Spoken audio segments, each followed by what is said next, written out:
దేవుని పరిశుద్ధ నామమునకు స్తుతులు కలుగునుగాక. ప్రభు మనందరిని కూడా ప్రేమించి మరొక నూతనమైన పునరుద్ధాన దినమును ప్రభు మనకు అనుగ్రహించినందులకై మనందరము కూడా మన కుడి చేతుల పైకెత్తి దేవునికి స్తోత్రాలు చెల్లించుదాం. హల్లెలూయా, హల్లెలూయా. ప్రియులారా, దయచేసి మీరు మీ గృహాలలోనే దేవుని యొక్క వాక్యాన్ని వినడానికి మీరందరూ కూడా మరి సిద్ధపడి ఉండాలని ప్రభు పేరట నేను మీ అందరికీ మనవి చేస్తూ ఉన్నా.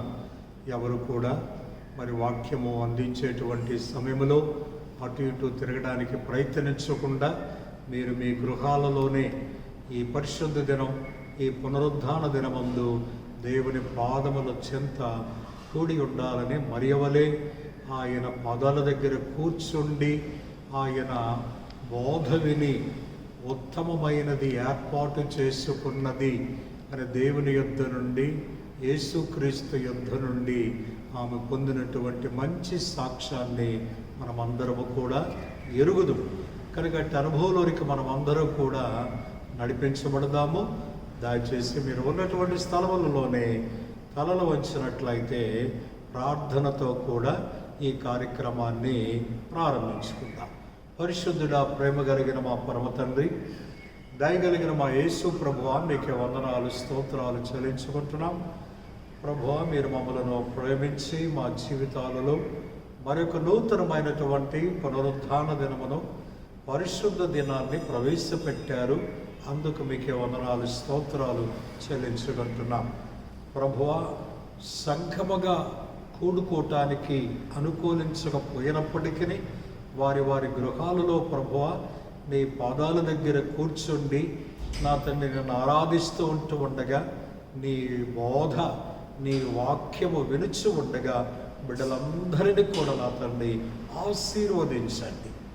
ఈ కార్యక్రమాన్ని మీ చేతులకు అప్పగించుకుంటూ మీరే మహిమ, ఘనత, స్తుతులు, ప్రభావాలు మీరే పొందుకోమని యేసు దివ్యనామములో మిక్కిలి వినయముతో వేడుకుంటూ ఉన్నాను తండ్రి, ఆమేన్. సమయంలో పరిశుద్ధ గ్రంథములో నుండి ఒక వాక్యాన్ని చదువుకొని ముందుకు వెళదాం.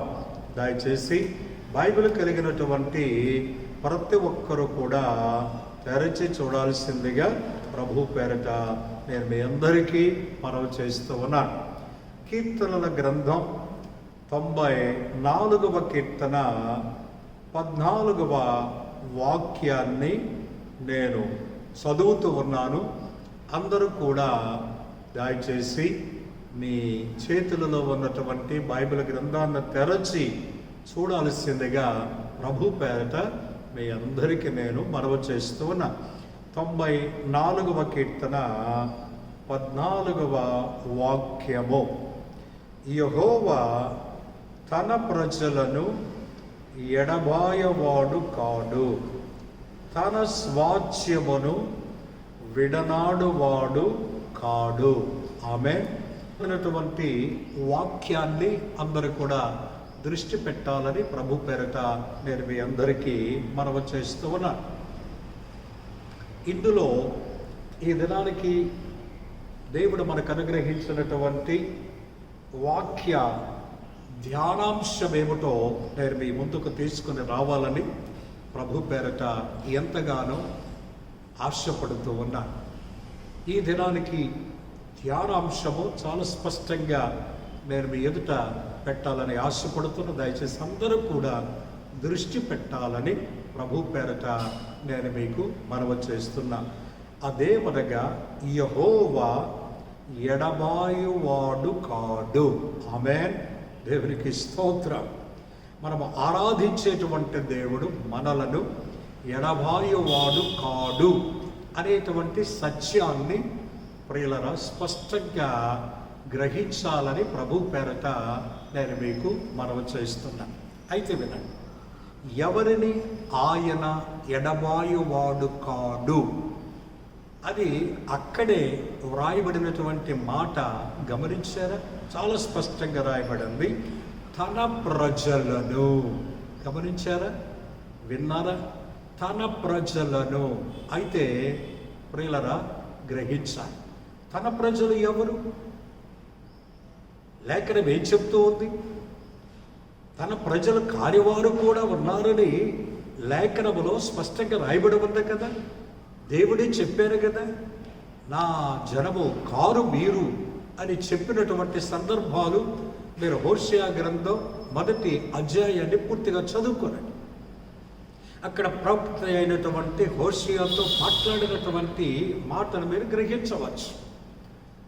అయితే తన ప్రజలను అనే చాలా స్పష్టమైన మాట. ఎవరు తన ప్రజలు అనేటువంటిది నేను మీతో కూడా స్పష్టంగా మాట్లాడతాను, ప్రవహించినటువంటి నడిపింపును బట్టి. అయితే ఈ సమయంలో ఆ ధ్యానాంశాన్ని దృష్టి పెట్టండి. యెహోవా ఎడబాయువాడు కాడు. ఎడబాపు కలిగితేనే కదా ప్రియులరా తీవ్రమైనటువంటి ఆక్రాంత, తీవ్రమైనటువంటి వేదన, తీవ్రమైనటువంటి దుఃఖం, తీవ్రమైనటువంటి కన్నీరు. అవును కదా. మన సొంత వారు మనల్ని ఎడబాసినప్పుడు, మన బంధువులు మనల్ని ఎడబాసినప్పుడు, మన నెలవరులు మనల్ని ఎడబాసినప్పుడు ఎంత వేదన పడతారు గమనించారా? అయితే దేవుడు ఎంత స్పష్టంగా చెప్తున్నాడో భక్తుని ద్వారా, ఆ సంకీర్తనకారుని ద్వారా దేవుడు మాట్లాడుతూ ఉన్నటువంటి ఆ మాట చూడండి. యెహోవా ఎడబాయువాడు కాడు. కనుక ఈ సత్యాన్ని గమనించండి. ఎడబాస్తేనే ఎంత వేదన, ఎంత దుఃఖము, ఎంత బాధ కలుగుతుందో స్పష్టంగా ఎరుగుదు. జరిగినటువంటి సంభవాన్ని నేను మీ ముందుకు తీసుకుని రావాలని దేవుని యొక్క లేఖన ఆధారముతో కూడా మీ ముందు ఉంచాలని ఆశపడుతున్నా. ఆ వాక్యాన్ని స్పష్టంగా మీరు చదువుకోండి. ఆ వాక్య భాగాలలో ఉన్నటువంటి అనుభవాన్ని చదువుకోనండి. ప్రియులరా, గలిలయలో ఉన్నటువంటి నజరేతులో దంపతులు ఉన్నారు. వారు యేసేపు, మరియా. వారు ప్రతి ఏటా ప్రియులరా యూదయాలో ఉన్నటువంటి యెరూషలేములోనికి పస్కా పండుగను ఆచరించటానికి వెళ్ళి వస్తూ ఉంటుంటారు. అలాగుననే వారి కుమారుడు అనగా ప్రభు అయినటువంటి యేసుక్రీస్తు 12 ఏండ్ల కాలములో, అనగా 12 సంవత్సర కాలములో వారు అలవాటు ప్రకారంగా మరి ఆ 12 ఏండ్ల బాలుడైనటువంటి యేసుక్రీస్తును కూడా తీసుకుని వారు యూదయాలో ఉన్నటువంటి యెరూషలేమునకు వెళ్ళినట్లు చాలా స్పష్టంగా మరి లేఖనములో ఉన్నది. ఆ వాక్యాన్ని నేను మీ ఎదుట పెడుతున్నాను, దృష్టి పెట్టండి, చదువుకోండి. లూకా సువార్త 2వ అధ్యాయము 41వ వచనము నుండి క్రింద వరకు, అంటే 48 వచనాల వరకు మీరు చదువుకోండి. అక్కడ చాలా స్పష్టంగా రాయబడి. కనుక వారు యెరూషలేములోనికి పస్కా పండుగను ఆచరించడానికి వెళ్ళారు.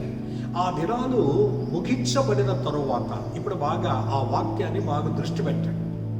ఆ దినాలు ముగించబడిన తరువాత వారు తమ కుమారుడైనటువంటి యేసుక్రీస్తు తమతో కూడా ఉన్నారు అని గ్రహించాల. గమనించారా? ఆయన యెరూషలేములోనే ఉండిపోయి ఉన్నారు. ఇది గ్రహించకుండానే వాళ్ళు ఒక దిన ప్రయాణము చేశారు. ఒక దినమంతా కూడా ప్రయాణం చేసిన తరువాత అప్పుడు గుర్తొచ్చి వాళ్ళ బంధువులలోను, వాళ్ళ నెలవరులలోను ప్రియులరా వారు వెతకటం మొదలు పెట్టారు. వాళ్ళు ఏమనుకున్నారంటే, మన కుమారుడు ఆ జనసమూహములలో ఎక్కడో చోట ఉండుంటాడులే అన్నట్లుగా అనుకున్నారు. కానీ లేదు ప్రియులరా. కనుక ఆ సమయంలో వాళ్ళు ఎంత వేదన పడి ఉంటారో, ఎంత దుఃఖపడి ఉంటారో ఒక్కసారి దృష్టి పెట్టండి. తమతో కూడా వచ్చినటువంటి కుమారుడు తిరిగి మరలా వారి గృహాలకు వచ్చేటప్పుడు, అంటే ఆ గలిలయలో ఉన్నటువంటి నజరేతునకు వచ్చేటప్పుడు కుమారుడు లేకపోవటాన్ని బట్టి, ఆ ఎడబాపు కలిగిన దానిని బట్టి వాళ్ళు ఎంత దుఃఖించారో ఒక్కసారి బాగా దృష్టి పెట్టండి. వాళ్ళు వెతుక్కుంటూ వెళ్ళారు. 3వ దినాన్న యేసుక్రీస్తు యెరూషలేములో కూర్చుండి అక్కడ ఉన్నటువంటి పెద్దలతో మాట్లాడటం, వారు వేసినటువంటి ప్రశ్నలకు జవాబులు ఇవ్వటం ఇదంతా కూడా జరుగుతూ ఉన్నది. ఆ సమయంలో వారు తల్లిదండ్రులు వెళ్ళి చూస్తే ఆశ్చర్యపడ్డారు, ఎంత అద్భుతం ఇది. కానీ వాళ్ళల్లో ఒక దుఃఖము ఉండిపోయింది, వాళ్ళల్లో ఒక వేదన ఉండిపోయింది. ఎందుకో తెలుసా? ఎడబాపు కలిగినందు చేత. కాబట్టి ప్రియులరా, ఎడబాపు అనేటువంటిది ఎంత దుఃఖాన్ని, ఎంత వేదన కలిగిస్తుందో గమనించారా? అందుకొరకనే ఆ లూకా సువార్త 2వ అధ్యాయం 48వ వచనాన్ని మీరు బాగా దృష్టి పెట్టారు.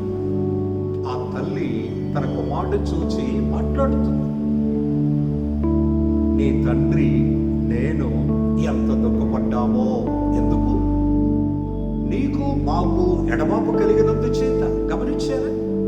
ఎడబాపు ఒక వ్యక్తి యొక్క జీవితానికి దుఃఖాన్ని కలిగిస్తుంది. ప్రియులరా, ఇప్పుడున్నటువంటి దినాలు అందరికీ తెలుసు, ఎంత వేదనతో ఉన్నారు.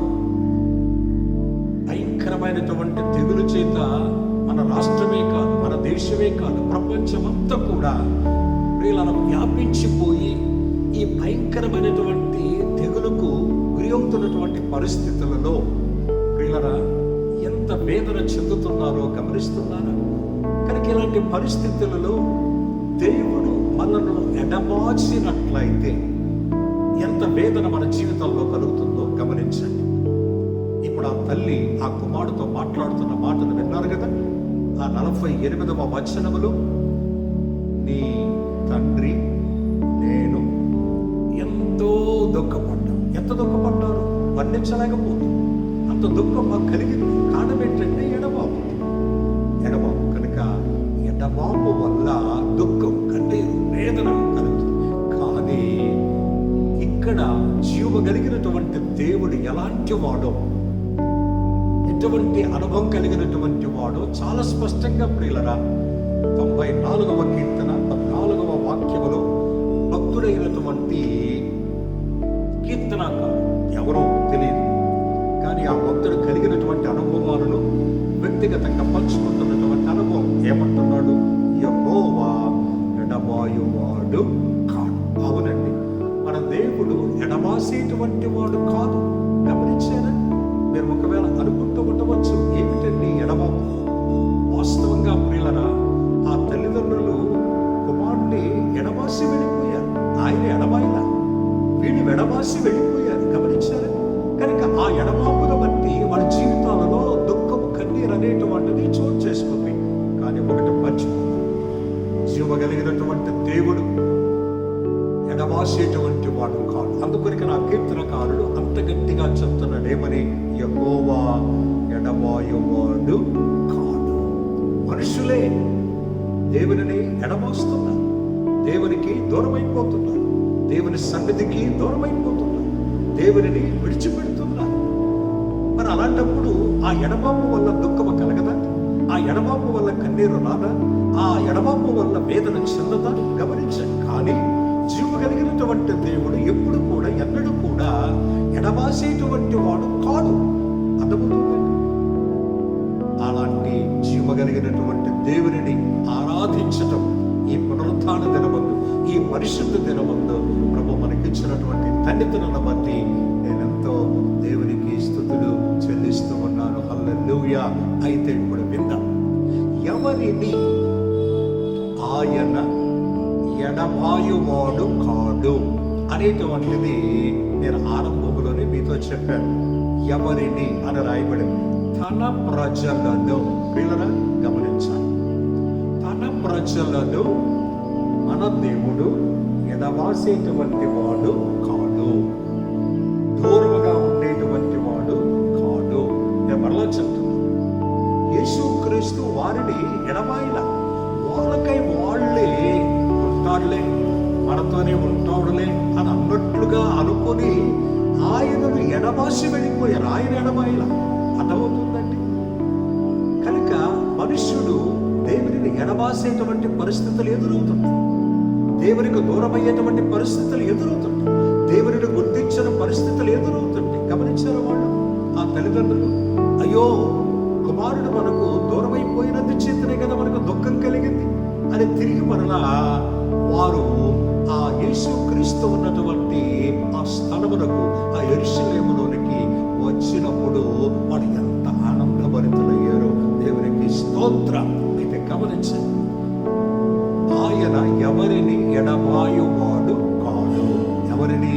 అక్కడే రాయబడి తన ప్రజలను. గమనించండి ప్రియులరా, తన ప్రజలు ఎవరండి? తన ప్రజలు అనేటువంటి పదానికి మన తెలుగు బైబిల్లో చాలా పర్యాయ పదాలు ఉన్నాయి. తన ప్రజలు అనంటే దేవుని పిల్లలని, దేవుని సొంతని, స్వకీయ సామ్రాజ్యమని, ఇలాంటి పదాలు ఎన్నో తెలుగులో మనకి పర్యాయ పదాలుగా కనబడుతూ ఉన్నాయి. ఇవన్నీ కూడా తన ప్రజలు, తన పిల్లలు, తన బిడ్డలు, తన సొత్తు, తన స్వకీయమైనటువంటి సామ్రాజ్యము, తన స్వాధ్యము అనేటువంటి అనుభవాలను వ్యక్తపరుస్తున్నటువంటి పదమే తన ప్రజలు. అయితే ఎవరు తన ప్రజలు? ఎవరు తన ప్రజలుగా ఉండగలరు?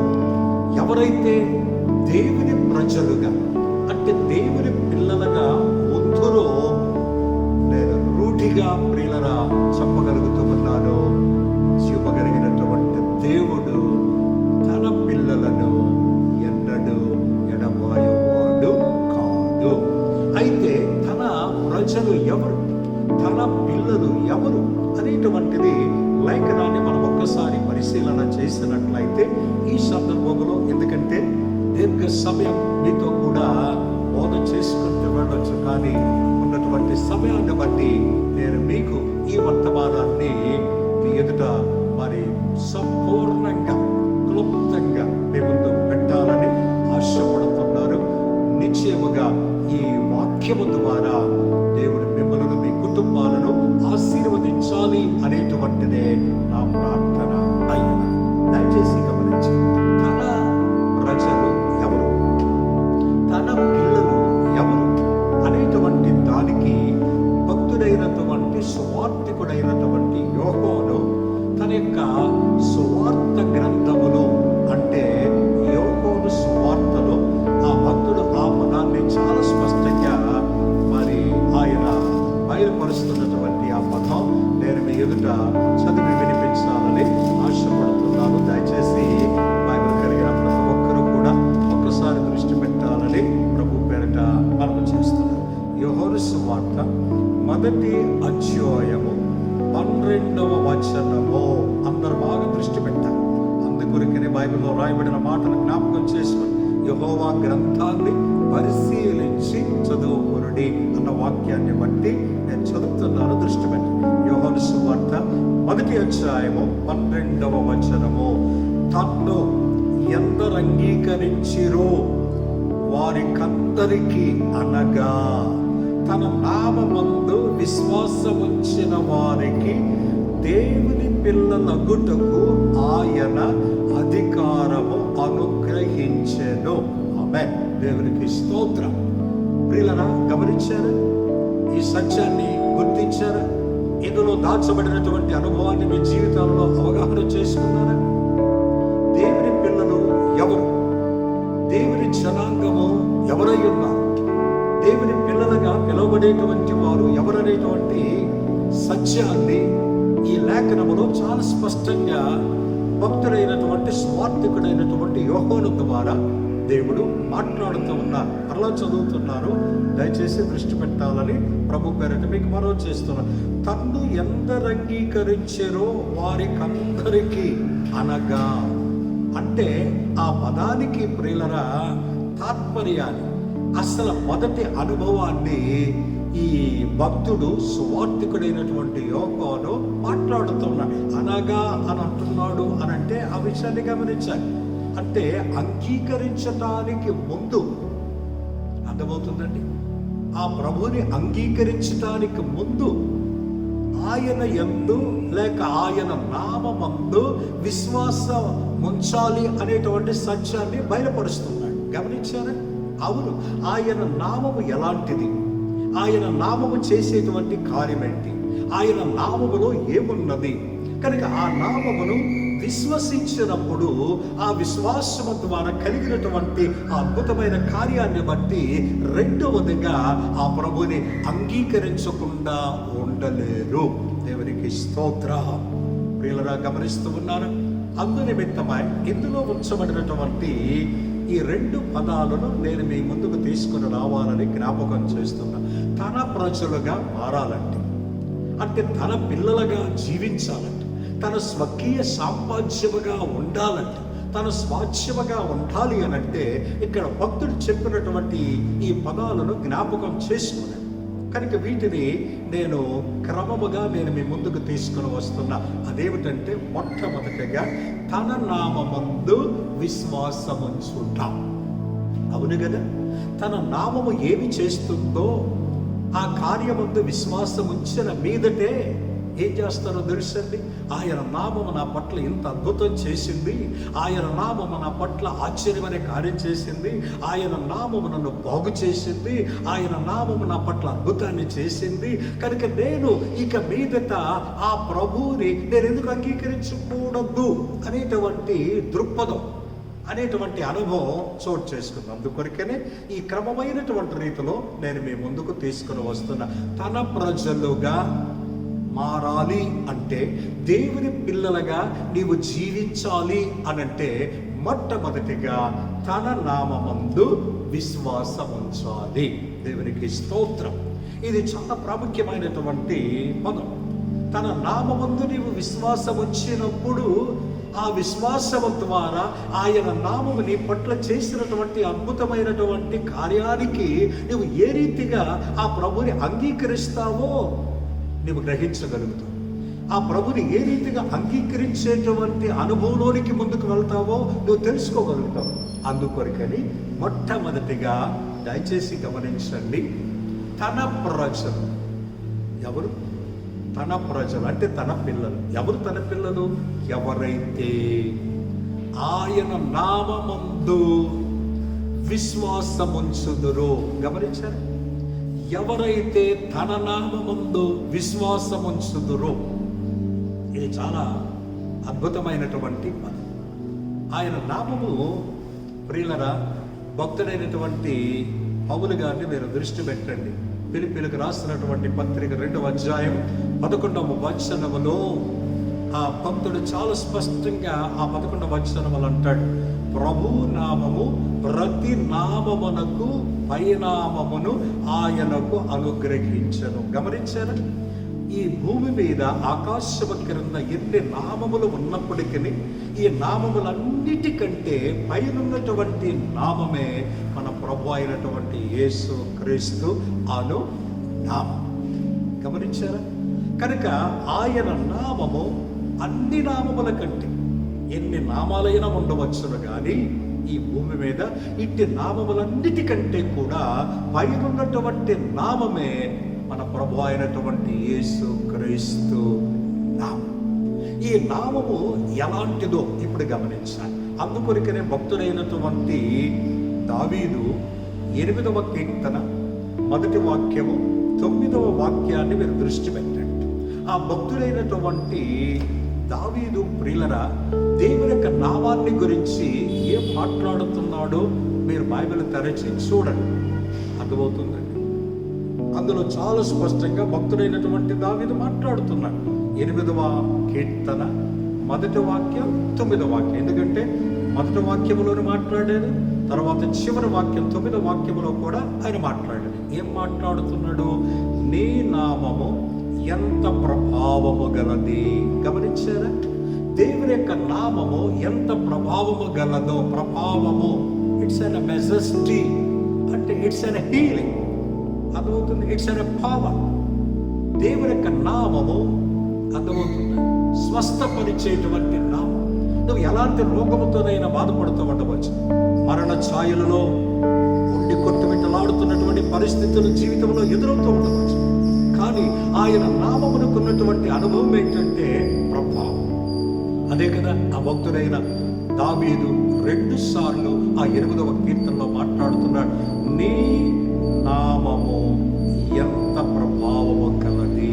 గమనించారు? కనుక ఆ ప్రభావము కలిగినటువంటి నామం మరలా చెప్తున్నా, ప్రభావం అంటే నువ్వు ఎటువంటి రోగమైన, మరణకరమైనటువంటి రోగమైన, మరణ ఛాయలలో నువ్వు పడి ఉన్నప్పటికీ ఆయన నామములో ప్రభావం ఉన్నది. అర్థమవుతుంది కనుక ఆ ప్రభావం ఏం చేస్తుంది? నేను బాగు చేస్తుంది. ఆ ప్రభావం ఏం చేస్తుంది? నీ ఎందుకు తెగులు రాకుండా చేస్తుంది. భయంకరమైనటువంటి స్థితి నుండి నేను తప్పిస్తుంది. ఈ విషయానికి మీరు వచ్చినట్లయితే, ఒక స్త్రీ మనందరికీ బాగా తెలుసు, నేను చదువుకుని మార్కు సువార్త 5వ అధ్యాయము 25వ వచనము నుండి 34వ వచనము వరకు పూర్తిగా మీరు చదువుకోండి. అక్కడ ఉన్నటువంటి స్త్రీ ఎవరు? 12 సంవత్సరాలుగా రక్తస్రావ రోగముతో బాధపడుతుంది. అర్థమవుతుందండి. రక్తమంతా కారిపోతుంది, తీవ్రమైనటువంటి వేదనకు గురి అయిపోతుంది.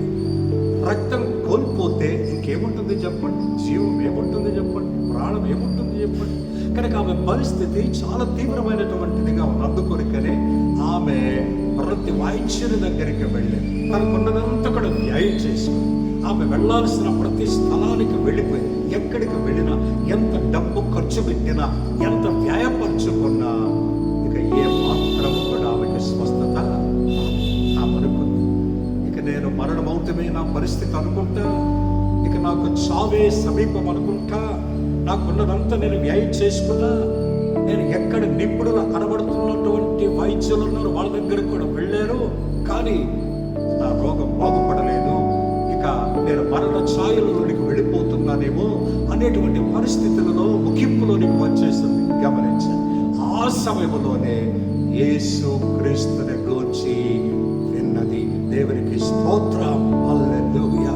వీళ్ళని గమనించండి, యేసు క్రీస్తు అనబడుతున్న నామం అన్ని నామముల కంటే కూడా పైనున్నటువంటి నామం.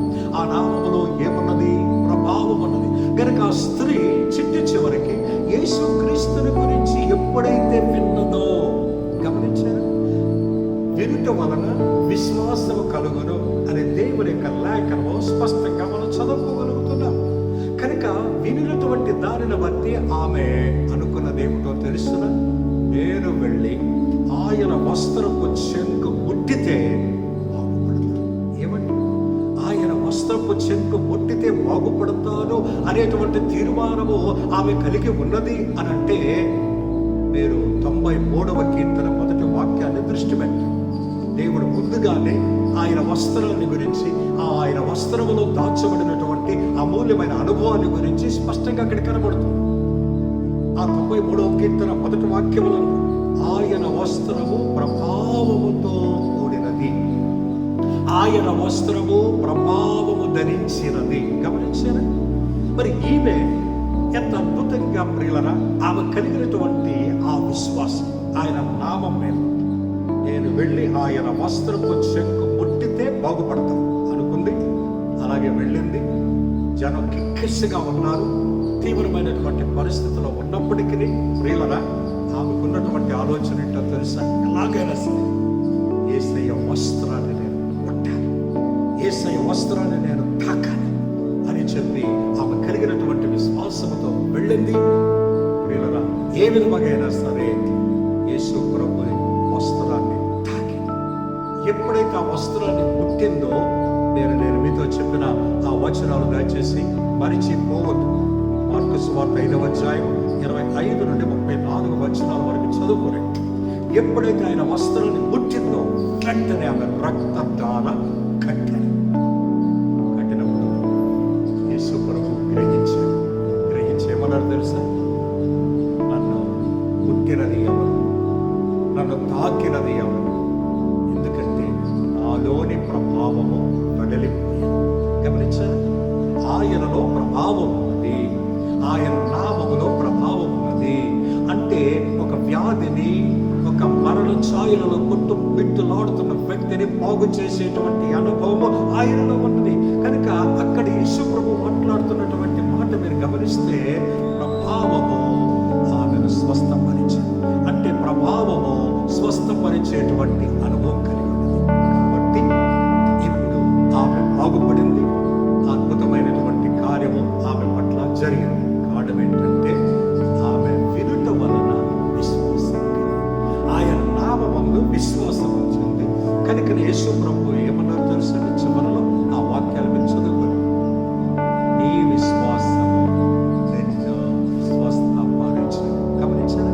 ఆమె విశ్వాసంతో వచ్చింది కనుక దీనిని బట్టి ఇప్పుడు ఆమె తన బిడ్డగా మార్చబడి విశ్వాసము తన కుమార్తెగా చేసుకోగలిగింది.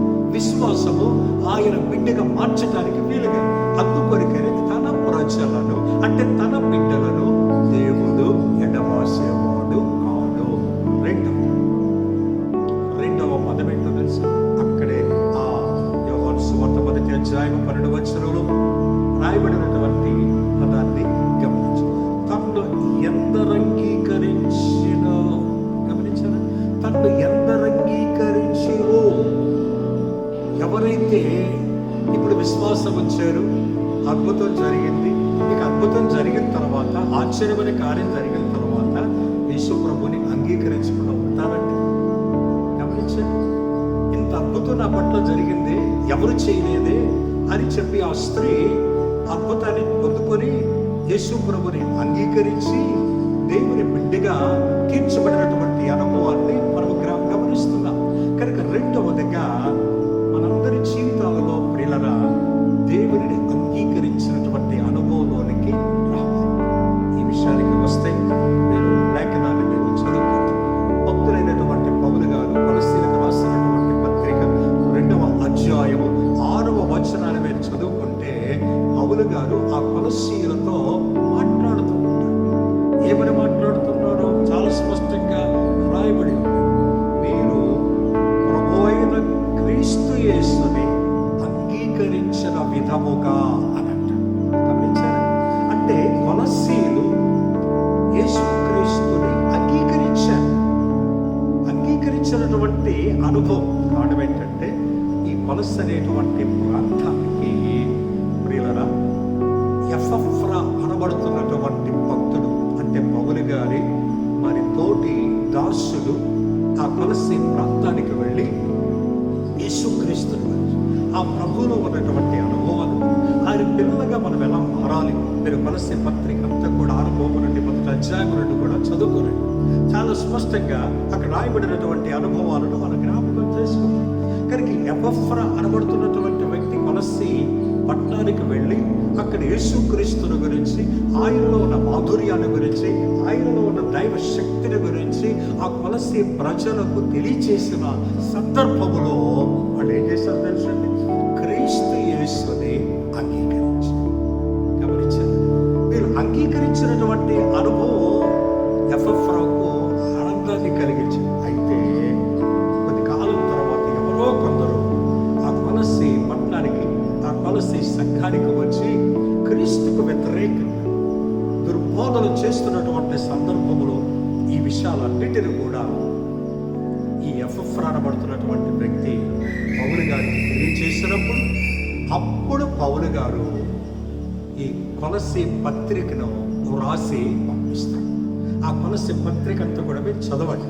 ఆ కొలస్సీ పత్రికలో పౌలు గారు ఆ సందర్భంలోనే కొలస్సీ పత్రికను రాసి పంపిస్తాడు. ఇప్పుడు ఈ ఎపఫ్రా అనబడుతున్నటువంటి వ్యక్తి ఈ పట్టణానికి కొందరు వచ్చి, అయ్యా క్రీస్తుకు విరోధమైనటువంటి బోధలు, క్రీస్తుకు విరోధమైనటువంటి తలంపులతో ప్రజలను వారి పెడదారిని పట్టిస్తున్నారనేటువంటి విషయాలను ఎపఫ్రా పౌలు గారికి తెలియచేసినప్పుడు అప్పుడు పౌలు గారు వారిని బలపరచడానికి ఈ కొలస్సీ అనబడుతున్నటువంటి పత్రికను రాసి పంపిస్తాడు. గమనించండి, దేవుని యొక్క లేఖనాన్ని బట్టి ప్రియులరా చాలా స్పష్టంగా, ఎందుకంటే కొలస్సీ 1వ అధ్యాయం 7వ వచనాన్ని మీరు చదువుకోండి. పౌలు గారు అభినందిస్తాడు ఎపఫ్రా ద్వారా మీరు ఈ సంగతులన్నీ కూడా నేర్చుకున్నారు అని అంటాడు ఆ కొలస్సీ పత్రిక 1వ అధ్యాయం 7వ వచనం. కనుక ఇలాంటి అద్భుతమైనటువంటి అనుభవం నువ్వు దేవుని బిడ్డగా మార్చబడాలంటే ఒకటి ఆయన నామమందు విశ్వాసం, రెండవది ఆ ప్రభువుని అంగీకరించు. దేవునికి స్తోత్రం. మరొక 2 విషయాలను మాత్రమే నేను మీ ఎదుట పెట్టి మరి ముగించాలని ఆశపడుతూ ఉన్నాను. ప్రియులరా గమనిస్తున్నారా? భక్తులైనటువంటి కీర్తనకారుడు చెప్పిన 94వ కీర్తన 14వ వాక్యములో యెహోవా ఎడబాయవాడు కాడు. ఎవరిని? తన ప్రజలు, తన పిల్లలు. ఎవరు తన పిల్లలు? ఎవరు తన ప్రజలు? ఒకటి తన నామమందు విశ్వాసముంచిన వారు, రెండవది తన్ను అంగీకరించిన వారు. ప్రియులరా, మూడవది, నాలుగవది, ఈ 4 మాటలు నేను మీకు జ్ఞాపకం, అంటే మిగిలిన 2 మాటలు కూడా నేను మీ ముందు పెట్టి ముగించాలని ఆశపడుతూ ఉన్నాను. దయచేసి నిర్గమాకాండము 19వ అధ్యాయము, నిర్గమాకాండము 19వ అధ్యాయము, దయచేసి 5వ వాక్యాన్ని నేను చదువుతాను. ప్రభువే మాట్లాడుతూ ఉన్నటువంటి అనుభవాలు మీరు ఇందులో చాలా స్పష్టంగా తెలుసుకోగలుగుతున్నారు. గమనించండి. నిర్గమాకాండం 19:5 వచనము. కాగా మీరు నా మాట శ్రద్ధగా విని నా నిబంధన అనుసరించి నడిచిన ఎడల మీరు సమస్త దేశ జనులలో నాకు స్వకీయ సాంపాద్యమగుదురు. ప్రియులరా, గమనించారా? ఈ సత్యాన్ని గుర్తు చేసుకుంటున్నారా? దేవుడే మాట్లాడుతూ ఉన్నటువంటి మాట. దేవుని ప్రజగా, లేక దేవుని బిడ్డగా, లేక దేవుని జనులుగా, దేవుని స్వకీయ సాంపాద్యముగా తీర్చబడాలి అనేటువంటి ధోరణి మీ జీవితంలోనికి రావాలి. ఎందుకంటే తన ప్రజలను ఎడబాసేటువంటి వాడు కాడు. కనుక ఏది ఏమైనా సరే, ఆ జీవగలిగినటువంటి దేవుడు నన్ను, నా కుటుంబాన్ని ఎడబాయకూడదు. కనుక ఎడబాయకుండా ఉండాలి అని అంటే నేను ఈ అనుభవాలు కలిగి ఉండాలని ఒక తీర్మానంలోనికి రండి. కాబట్టి మూడవదిగా, ఎవరు తన జనులు, ఎవరు తన ప్రజలు, ప్రభువే మాట్లాడుతున్నాడు. గమనించారా? ఏమంటున్నాడు? 5వ వచనములో చాలా స్పష్టంగా, మీరు నా మాట శ్రద్ధగా విని. గమనించారా? ఎవరైతే మూడవదిగా దేవుని యొక్క మాట శ్రద్ధగా వింటారో, వినని వారు కూడా ఉన్నారు. ఎంత చెప్పినా కానీ దేవుని మాట వినకుండా చెవిని పెట్టినటువంటి వారు ఎందరో కనబడుతున్నారు. కానీ ప్రభువే మాట్లాడుతున్నటువంటి మాట గమనించారా? నాకు స్వకీయ సాంపాద్యంగా మీరు మారాలి అని అంటే ఏం చేయాలి? నా మాట శ్రద్ధగా వినాలి. గమనించారా? నేను మనవి చేస్తున్నాను, దేవుని యొక్క మాటను శ్రద్ధగా వింటే ప్రియులరా, దేవుని పిల్లలుగా మార్చబడతారు.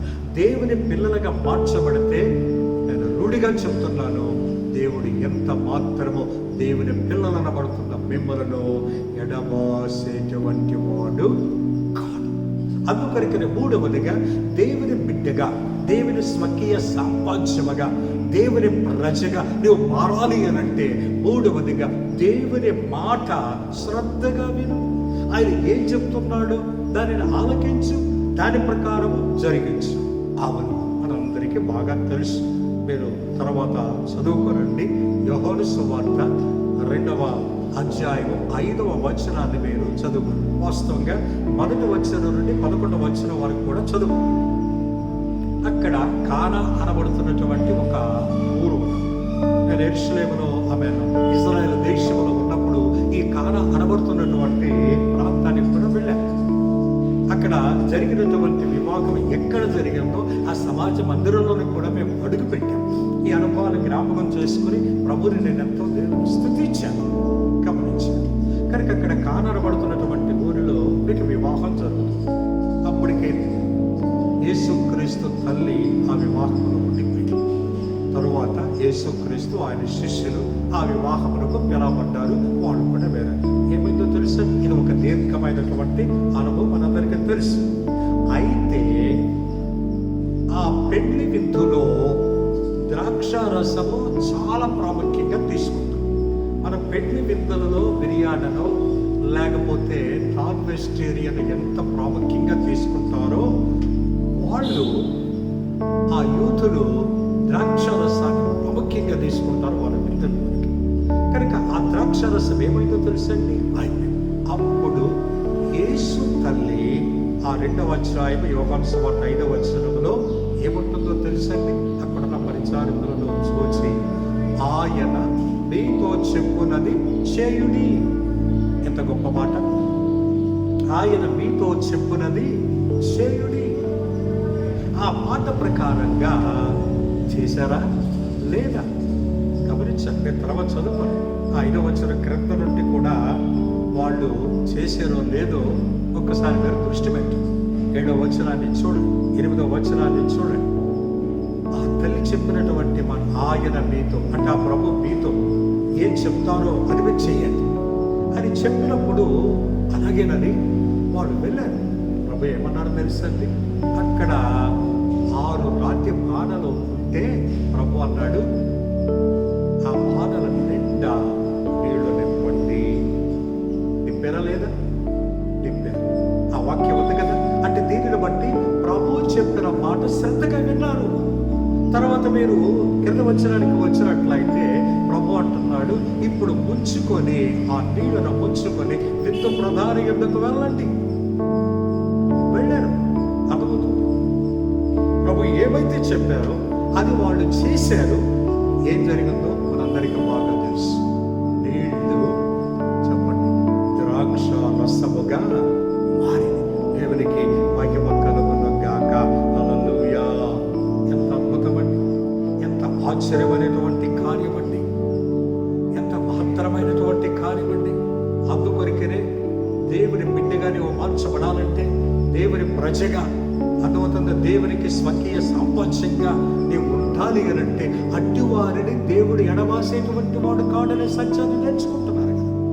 కనుక దేవుడు నన్ను నా కుటుంబాన్ని ఎడబాయకూడదు అనేటువంటి ఆశ మీకు ఉన్నట్లయితే ఇప్పుడే మీరు ఉన్నటువంటి స్థలములో 3వదిగా దేవుని మాట శ్రద్ధగా వినండి. ఆ పరిచారకులు యేసయ్య మాట విన్నారు. నీళ్లు ద్రాక్ష రసముగా మారిపోయి. నీళ్లు అనే పదానికి వస్తే మీరు తర్వాత చదువుకోనండి. ప్రకటన గ్రంథం 15వ అధ్యాయం 15వ వచనంలో రాయబడింది. ఏమి రాయబడింది? జలములు ప్రజలను జనములను సూచిస్తుంది. కనుక నీరు కనబడుతున్నటువంటి ప్రజలు ఎంత అద్భుతంగా మారిపోయారండి. నీళ్లు ద్రాక్షరసంగా మారింది అంటే ఆ నీటికి ఎంత అద్భుతమైనటువంటి అనుభవాలు వచ్చింది. 1 నీటికి రంగు వచ్చింది, 2వది నీటికి రుచి వచ్చింది, 3వది నీటికి వాసన వచ్చింది. ఈ 3 కూడా ప్రభువే. రంగంటే పోలిక. చూడండి, తన పోలికలోనికి వచ్చేసారు. ఆయన మాట వినినందు చేత ఆ ప్రజలు దేవుని పోలికలోనికి మార్చబడ్డారు. దేవుని రుచిలోనికి వచ్చారు. దేవుని వాసనే వాళ్ళు వీస్తూ ఉంటే ఉంది. గమనిస్తున్నారు. కాబట్టి దేవుని ప్రజలుగా మార్చబడాలి అనంటే 1 తన నామమునందు విశ్వాసం ఉంచండి, 2వదిగా ఆయనను అంగీకరించండి, 3వదిగా ఆ దేవుడు చెప్పేటువంటి మాటను శ్రద్ధగా వినండి, 4వదిగా అక్కడే రాయబడింది నా నిబంధన. ఆ వాక్యాన్ని నేను మీకు జ్ఞాపకం చేస్తాను. 5వ వచనంలో రాయబడినటువంటి మాట నా నిబంధన అనుసరించి నడిచిన ఎడల. గమనించారు? నా నిబంధన అనుసరించి నడిచిన ఎడల. నిబంధన అంటే ఒడంబడిక. వీళ్ళ వివాహ సందర్భంలో పెళ్లి కుమారుడు పెళ్లి కుమార్తె మరి ఆ లైసెన్స్ దారుల ద్వారా ఒడంబడిక చేపిస్తారు, నిబంధనలు చేపిస్తారు. గమనించండి. ఆ ఒడంబడికలను కానీ వారి జీవితాంతం వరకు మన నూతన వధూవరులు కైకొనినట్లయితే వారి జీవితం ఎంత అద్భుతంగా ఉంటుందో, ఎంత ఆశీర్వాదకరంగా ఉంటుందో. ఈ రోజుల్లో కుటుంబాలు విచ్ఛిన్నమైపోవటానికి గల కారణం ఏంటో తెలిసిన చేసుకున్నటువంటి నిబంధనను కాపాడుకోకపోవటం, చేసుకున్నటువంటి ఒడంబడికను అనుసరించకపోవటం వల్ల ఇది నన్ను ఎన్ని కుటుంబాలు విచ్ఛిన్నమైపోయాయండి, ఎన్ని కుటుంబాలు ఆశీర్వాదకరంగా ఉన్నాయండి. కారణం నిబంధనను అనుసరించి, ఒడంబడికను అనుసరించి. అలాగే ప్రభుత్వం నా నిబంధనను అనుసరించిన ఎడల. గమనించారు? అప్పుడే మీరు నాకు స్వకీయ సామ్రాజ్యం అవుతారు. నా నిబంధనలు మీరు అనుసరించాలి. నిబంధన అనేటువంటి పదానికి మనం వచ్చినట్లయితే చాలా స్పష్టంగా ప్రియులరా దేవుని యొక్క లేఖనంలో ఒక్కసారి దేవుడే మోషేతో మాట్లాడితే మోషే దేవుని పిల్లలతో మాట్లాడతాడు. నేను చదువుకోండి. ద్వితీయోపదేశకాండం 29వ అధ్యాయం 9వ వచనంలో చాలా స్పష్టంగా రాయబడింది. మోషే ఇశ్రాయేలుతో మాట్లాడుతున్నాడు ఏమని? నిబంధన వాక్యములు అనుసరించుడి. హల్లెలూయా. నిబంధన వాక్యం, నిబంధన అంటే వాక్యం. దేవుడు మనకి ఇచ్చినటువంటి గ్రంథం నిబంధన వాక్యాలు.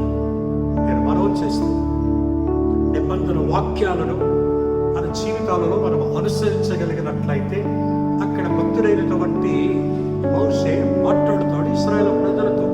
నిబంధనలు కానీ మీరు అనుసరించినట్లయితే మీరు చేయాలనుకున్నటువంటి పని చక్కగా జరుగుతుంది.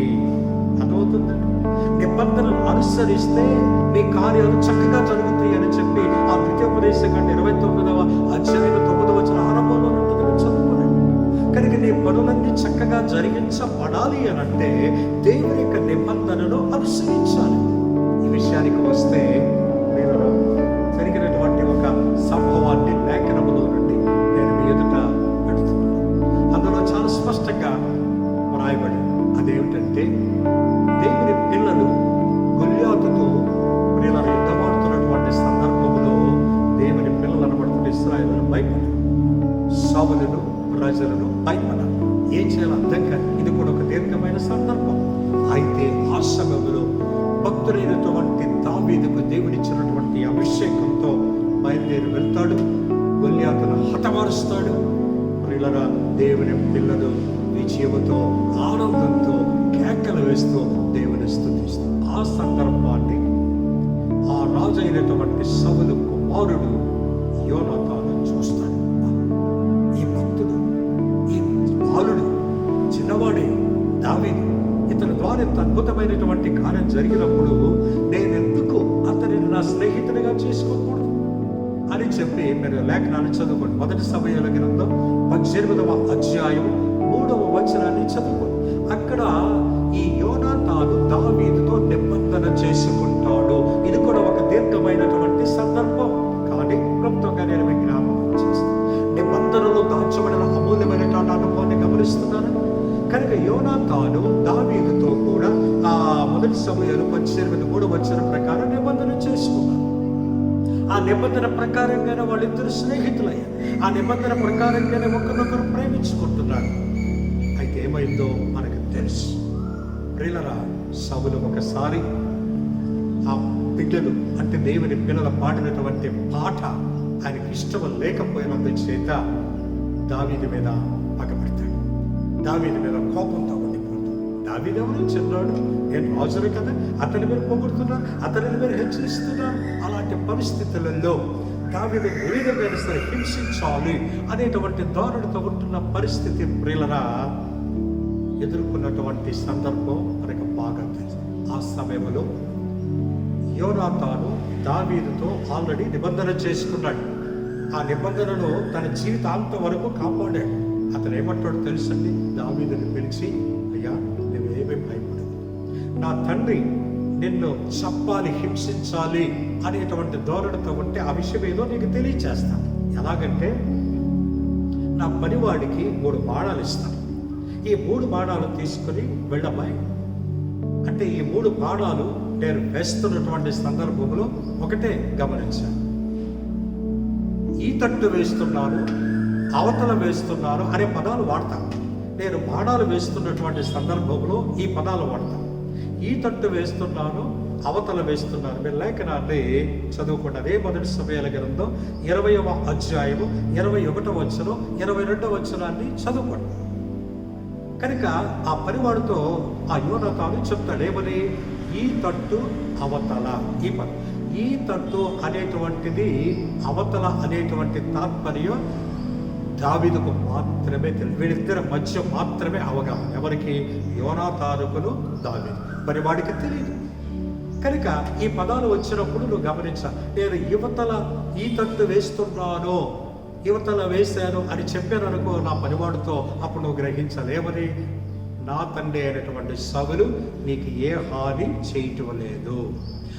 నేను ఒకవేళ అవతల పడింది అని అన్నారు అనుకో, అప్పుడు నువ్వు గ్రహించలేమని, నా తండ్రి నేను చంపటానికి యత్నిస్తున్నాడు కాబట్టి తప్పించుకో. గమనించారా?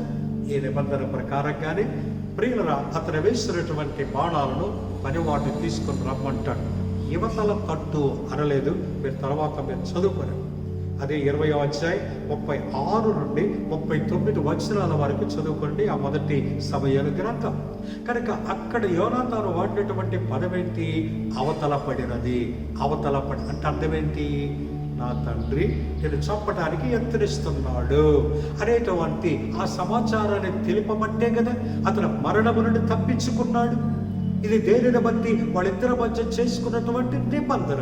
అందుకొరికి నేను మనవి చేస్తున్నా, నువ్వు దేవుని బిడ్డగా మార్చబడాలని, ప్రియులరా దేవుని యుద్ధ నుండి అద్భుతమైన కార్యాలు పొందుకోవాలని, దేవుడిని ఎడబాయడనేటువంటి సత్యాన్ని నువ్వు తెలుసుకోవాలంటే 4వదిగా ఆయన నిబంధనను ఆయన నిబంధనను అనుసరించినప్పుడు మీరు చేసేటువంటివన్నీ కూడా చక్కగా జరిగిపోతాయి. ఆయన నిబంధనలు అనుసరించినప్పుడు చూసారా, దావీదు మరణము నుండి తప్పించబడ్డారు. ఈ అద్భుతమైనటువంటి సత్యాలు మీ జీవితాలలో ప్రియులరా ప్రభు రాకడ వరకు, మీ జీవితాంతం వరకు మీరు కలిగి ఉండాలని, కాపాడుకోవాలని నేను ప్రభు పేరట నేను మీకు మనవి చేస్తున్నాను. ఈ అనుభవాలు కలిగినటువంటి వారు ఏం భయపడాల్సిన పని లేదు. ఈ అనుభవాలు ఒకటి, అయ్యా ఆయన నామమందు నేను విశ్వాసం ఉంచాను. రెండవది, ఆ ప్రభుని నేను అంగీకరించాను. మూడవది, ఆయన మాట నేను శ్రద్ధగా వింటున్నా. నాలుగవది, ఆయన నిబంధన నేను అనుసరిస్తున్నాను అనేటువంటి అనుభవం కలిగి ఉన్నట్లయితే ఏమి భయపడాల్సిన పని లేదు. కరోనాకు భయపడాల్సిన పని, ఏ తెగులుకు భయపడాల్సిన పని లేదు.